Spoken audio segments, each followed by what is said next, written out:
ലോകത്തിലെ തന്നെ ഏറ്റവും മികച്ച രാഷ്ട്രീയ പ്രചാരണ യന്ത്രങ്ങളിലൊന്നായിരുന്നു BJPയുടെ social media team IT cell, the most sophisticated political propaganda machine. അടുത്തിടെ IT സെല്ലിൻ്റെ തലപ്പത്ത് വലിയൊരു അഴിച്ചുപണി നടന്ന വാർത്ത നമ്മളെല്ലാവരും ശ്രദ്ധിച്ചിട്ടുണ്ടാകും. കഴിഞ്ഞ 11 വർഷമായി IT സെൽ മേധാവിയായിരുന്ന അമിത് മാളവ്യയെ നീക്കി പകരം പുതിയ സോഷ്യൽ മീഡിയ ടീമിനെ BJP കൊണ്ടുവന്നിട്ടുണ്ട്. ദീപക് മസ്കെയാണ് പുതിയ IT സെൽ മേധാവി. വെറുതെ ഒരു ടീം ചേഞ്ച് അല്ല BJPയുടെ ഉദ്ദേശം. BJP തങ്ങളുടെ കംപ്ലീറ്റ് ഡിജിറ്റൽ സ്ട്രാറ്റജി തന്നെ മാറ്റുകയാണ്. കഴിഞ്ഞ ദിവസം അൽ ജസീറയുടെ സോഷ്യൽ മീഡിയയിൽ ഒരു ഇൻഫോഗ്രാഫിക് കണ്ടന്റ് വന്നിട്ടുണ്ട്. Why the BJP's new social media team go dark online എന്നാണ് കറോസൽ കണ്ടന്റിൻ്റെ പേര്. BJPയുടെ പുതിയ സോഷ്യൽ മീഡിയ ടീം എന്തുകൊണ്ട് ഇരുട്ടിൽ പോയി? ഒരു രാഷ്ട്രീയ പാർട്ടിയുടെ സോഷ്യൽ മീഡിയ ടീമിലെ പുതിയ നേതാക്കൾ ചുമതലയേൽക്കുന്നതിനു പിന്നാലെ സ്വന്തം സോഷ്യൽ മീഡിയ അക്കൗണ്ടുകൾ പ്രൈവറ്റ് ആക്കുന്നു. ചിലർ അക്കൗണ്ട് ഡീആക്ടിവേറ്റ് ചെയ്യുന്നു, ചിലർ പഴയ പോസ്റ്റുകൾ നീക്കം ചെയ്യുന്നു. ഇതെല്ലാം ലോകം ശ്രദ്ധിച്ചിരിക്കുന്നു. എന്താണ് ഈ പുതിയ ടീമിന് മറച്ചു വെക്കാനുള്ളത്? ഇന്ത്യയിലെ ഏറ്റവും ശക്തമായ രാഷ്ട്രീയ സോഷ്യൽ മീഡിയ മെഷീനറി എന്ന് വിശേഷിപ്പിക്കപ്പെട്ട BJPയുടെ ഡിജിറ്റൽ സ്ട്രാറ്റജി എന്തു മാറ്റമാണ് ഉദ്ദേശിക്കുന്നത്? ഓഗസ്റ്റ് 17-നാണ് BJPയുടെ പുതിയ ദേശീയ സംഘടനാ പട്ടിക പുറത്തു വന്നത്. 11 വർഷത്തോളം BJPയുടെ IT സെല്ലിനും സോഷ്യൽ മീഡിയ സംവിധാനങ്ങൾക്കും നേതൃത്വം നൽകിയ അമിത് മാളവ്യ പുറത്തേക്ക് എന്നതായിരുന്നു ആ പട്ടികയിൽ ശ്രദ്ധേയമായ ഒരു മാറ്റം. പുതിയ IT സെൽ മേധാവിയായി ദീപക് മസ്കെ, സോഷ്യൽ മീഡിയ കൺവീനേഴ്സായി പ്രീതി ഗാന്ധി, അലോക് ഭട്ട്, ശിവാനന്ദ് ദ്വിവേദി, അരുൺ യാദവ് തുടങ്ങിയവർ ചുമതലയേറ്റിരിക്കുന്നു. IT സെല്ലിൻ്റെ നേതൃത്വത്തിൽ വലിയൊരു റീഷഫ്ലിംഗ് തന്നെ BJP നടത്തിയിരിക്കുകയാണ്.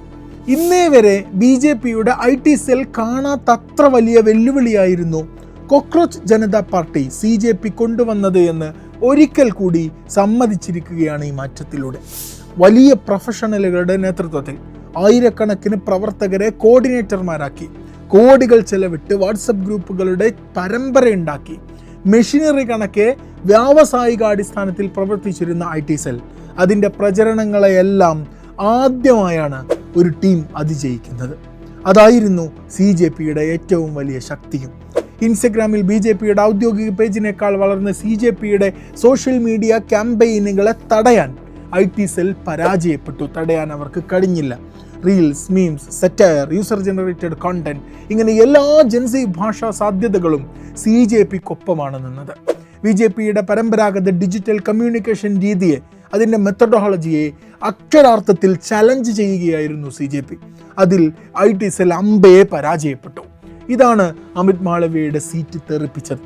ഇന്ത്യയിലെ യുവാക്കൾക്കിടയിൽ BJPയുടെ ക്രെഡിബിലിറ്റി തന്നെ ഈ IT സെല്ലിൻ്റെ പ്രവർത്തനം കാരണം പൊട്ടിപ്പൊളിഞ്ഞിരിക്കുന്നു. BJPയുടെ സോഷ്യൽ മീഡിയ വളർച്ചയെക്കുറിച്ച് സംസാരിക്കുമ്പോൾ അമിത് മാളവ്യയുടെ കാലഘട്ടം നമുക്കൊരിക്കലും ഒഴിവാക്കാനാകില്ല. 2015 മുതൽ അദ്ദേഹം IT സെല്ലിൻ്റെ ദേശീയ നേതൃത്വത്തിലുണ്ട്. വളരെ അഗ്രസീവായിരുന്നു അദ്ദേഹത്തിൻ്റെ കാലത്ത് BJPയുടെ ഡിജിറ്റൽ കമ്മ്യൂണിക്കേഷൻ മുഴുവൻ. ഓപ്പോസിഷൻ നേതാക്കളെ ടാർഗറ്റ് ചെയ്യുക, നെറേറ്റീവ് കൗണ്ടർ ചെയ്യുക, ഹാഷ്ടാഗ് ക്യാമ്പയിനുകൾ, റാപ്പിഡ് റെസ്പോൺസുകൾ, മീമുകൾ, വീഡിയോകൾ, പൊളിറ്റിക്കൽ മെസ്സേജിങ്, ഇവയെല്ലാം BJPയുടെ ഡിജിറ്റൽ സ്ട്രാറ്റജിയുടെ പ്രധാന ഭാഗങ്ങളായിരുന്നു. IT സെല്ലിനെ ഇന്ത്യയിലെ ഏറ്റവും ശക്തമായ രാഷ്ട്രീയ സോഷ്യൽ മീഡിയ സംവിധാനങ്ങളിൽ ഒന്നായി പലരും ആണയിട്ട് പറഞ്ഞതാണ്. വ്യാജ വാർത്തകൾ, വിദ്വേഷ പ്രചാരണങ്ങൾ, ഇതെല്ലാം വ്യാവസായികാടിസ്ഥാനത്തിൽ നടത്തി ലാഭം കൊയ്ത വ്യക്തിയാണ് മാളവ്യ. പക്ഷേ സോഷ്യൽ മീഡിയ മാറി, അതോടൊപ്പം ഓഡിയൻസും മാറി. ഇന്ത്യയിലെ പുതിയ തലമുറക്ക് വ്യാജ വാർത്തകളോടും വിദ്വേഷ പ്രചാരണങ്ങളോടും അപരമത വിദ്വേഷങ്ങളോടും ഒന്നും അത്ര താല്പര്യമില്ല. അവർ ചോദിച്ചത്, ഇവിടെ ജോബുണ്ടോ? എഡ്യൂക്കേഷൻ അഫോർഡബിൾ ആകുന്നുണ്ടോ? എക്സാം ലീക്ക് എന്തുകൊണ്ട് സംഭവിക്കുന്നു? AI കാലത്ത് തങ്ങളുടെ ഫ്യൂച്ചർ എന്താണ്? ഇത്തരം ചോദ്യങ്ങളാണ് ഡിജിറ്റൽ പൊളിറ്റിക്സിനെ നിർണ്ണയിച്ചു കൊണ്ടിരുന്നത്. CJP പോലുള്ള മൂവ്മെൻറ്റ്സ് അതിൻ്റെ ബാക്കിപത്രങ്ങളാണ്. ഇത് ഏറ്റവും നന്നായി തിരിച്ചറിഞ്ഞത് BJP തന്നെയാണ്. വിദ്യാഭ്യാസ മന്ത്രി ആയിരുന്ന ധർമ്മേന്ദ്ര പ്രധാൻ രാജിവെച്ച പിറ്റേന്ന് മുതൽ തുടർച്ചയായി പ്രധാനമന്ത്രി റീലുകൾ ഇടാൻ തുടങ്ങിയത്. മന്ത്രിമാരോട് നിങ്ങൾ ഇൻസ്റ്റഗ്രാമിലേക്ക് വരണമെന്ന് പറഞ്ഞത് ആ തിരിച്ചറിവിൻ്റെ പുറത്തായിരുന്നു. ഇക്കഴിഞ്ഞ ബുധനാഴ്ച കേന്ദ്ര ക്യാബിനറ്റിൽ എല്ലാ മന്ത്രിമാരുടെയും മെയ് 1 മുതൽ ഓഗസ്റ്റ് 15 വരെയുള്ള സോഷ്യൽ മീഡിയ ആക്ടിവിറ്റികളുടെ അസസ്മെന്റ് നടത്തി റിപ്പോർട്ട് കാർഡുകൾ വിതരണം ചെയ്തത് ഇതൊന്നും വെറുതെയാണെന്ന് നിങ്ങൾക്ക് തോന്നുന്നുണ്ടോ? പുതിയ IT സെൽ ചീഫായ ദീപക് മസ്കെ റീൽസും വിവിധ സോഷ്യൽ മീഡിയ പ്ലാറ്റ്ഫോമുകളും വഴി ജൻസികളിലേക്ക് എത്താനാണ് തങ്ങൾ പ്രാധാന്യം നൽകുക എന്ന് പറഞ്ഞിട്ടുണ്ട്. കൗതുകകരമായ മറ്റൊരു കാര്യം സംഭവിച്ചു. അതാണ് നമ്മുടെ ചർച്ചാ വിഷയം. പുതിയ ടീം പ്രഖ്യാപിച്ചതിനു പിന്നാലെ ഈ ടീം അംഗങ്ങളുടെ സോഷ്യൽ മീഡിയയിൽ അസാധാരണമായ പലതും സംഭവിക്കുകയാണ്. ചിലർ അക്കൗണ്ടുകൾ ഡീആക്ടിവേറ്റ് ചെയ്യുന്നു, ചിലത് പ്രൈവറ്റായി, ചിലരുടെ പഴയ പോസ്റ്റുകൾ കാണാനില്ല.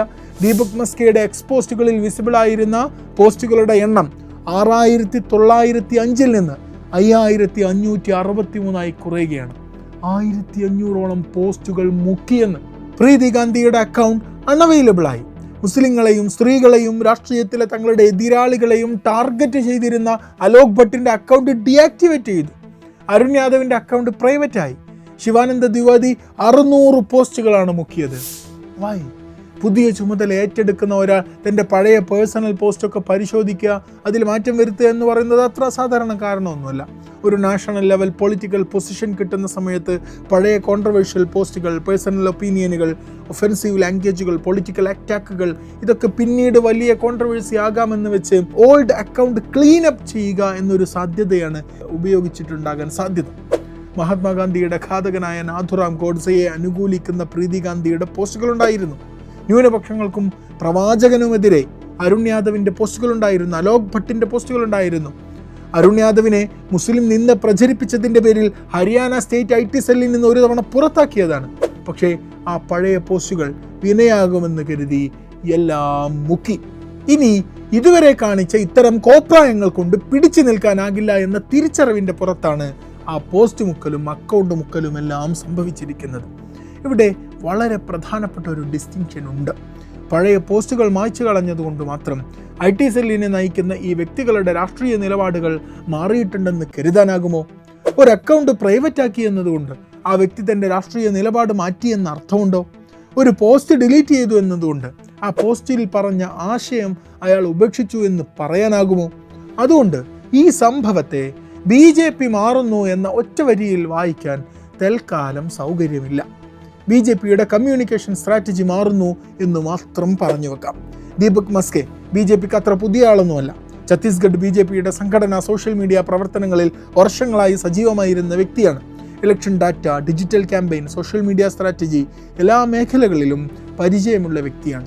അതുകൊണ്ട് ഇത് BJPയുടെ വെറുപ്പുൽപാദിപ്പിക്കുന്ന ഡിജിറ്റൽ പൊളിറ്റിക്സ് അവസാനിപ്പിച്ചു എന്ന ഒരു തീരുമാനമൊന്നുമല്ല. അടുത്തൊരു വേർഷൻ നിർമ്മിക്കാനുള്ള ശ്രമം മാത്രമാണ്. BJPയുടെ ഡിജിറ്റൽ മെഷീനറി ഇല്ലാതായിട്ടൊന്നുമില്ല. 2026 ഇൻ്റർനെറ്റ് 2014 ഡിജിറ്റൽ സ്പേസ് പോലെയല്ല എന്നൊരു തിരിച്ചറിവുണ്ട്. അതിനനുസരിച്ച് മാറ്റിപ്പണിയുന്നതാണ്. TV ഡിബേറ്റുകൾക്കപ്പുറം, ന്യൂസ് പേപ്പർ ഹെഡ്ലൈൻസുകൾക്കപ്പുറം, എക്സിലെ ഹാഷ്ടാഗുകൾക്കപ്പുറം നമ്മുടെയൊക്കെ ഫോൺ സ്ക്രീനുകളിലെ 15 സെക്കൻഡ് റീലുകളിൽ, മീമുകളിൽ, റിയാക്ഷൻ വീഡിയോകളിൽ, ഇൻഫ്ലുവൻസർമാരിലൂടെ, വൈറൽ കമൻറ്റുകളിലൂടെയൊക്കെയാണ് BJPയുടെ പുതിയ IT ടീമിൻ്റെ പരീക്ഷണങ്ങൾ ഉണ്ടാവുക. അതായിരിക്കും വരും ദിനങ്ങളിൽ രാജ്യം അനുഭവിക്കേണ്ടി വരിക.